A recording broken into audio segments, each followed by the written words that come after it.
Hey there, friends. My name is Mike Penninga. I am new to the team at Compassion. I'm the Donor Relations Manager as of just about 8 days ago.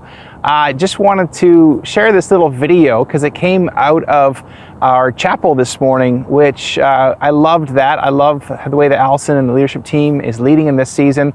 But in our small group prayer time, I was reminded of this story that happened to me at summer camp. I'm not sure if you guys have ever served at summer camp. Probably many of you have. For me, one of the key camps was just across Okanagan Lake here at a place called Green Bay Bible Camp.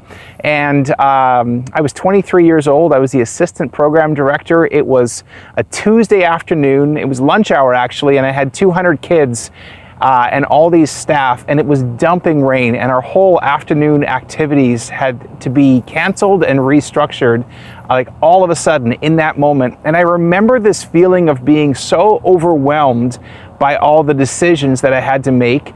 And the next morning I shared with our staff at our staff meeting, I said, you know what, yesterday I just didn't know what to do, and I was so overwhelmed, and I felt like I was a bit paralyzed.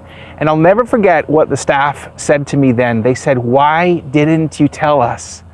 Why didn't you let us into what you were going through and some of the fear that you had, some of the paralysis that you were experiencing?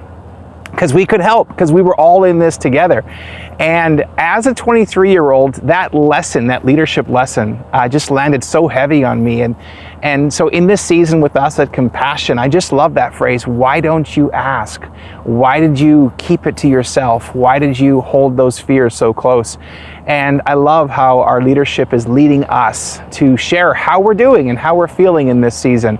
But just a thought or an encouragement that if you're going through something that you don't know what to do, let your team members know. And first of all, we are in this together.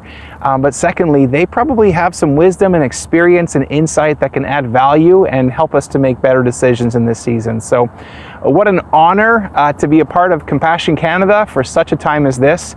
I truly do believe there was that great moment in American history when they were trying to bring home the Apollo mission from space, and there was huge problems. And one of the directors said, you know, I believe this may be our finest hour. I love that phrase. And perhaps in the midst of all of this could indeed be Compassion Canada's finest hour. Looking forward to meeting all of you. I hope this little video is okay to share. I appreciate each of our meetings, and good days are ahead. Blessings. Bye.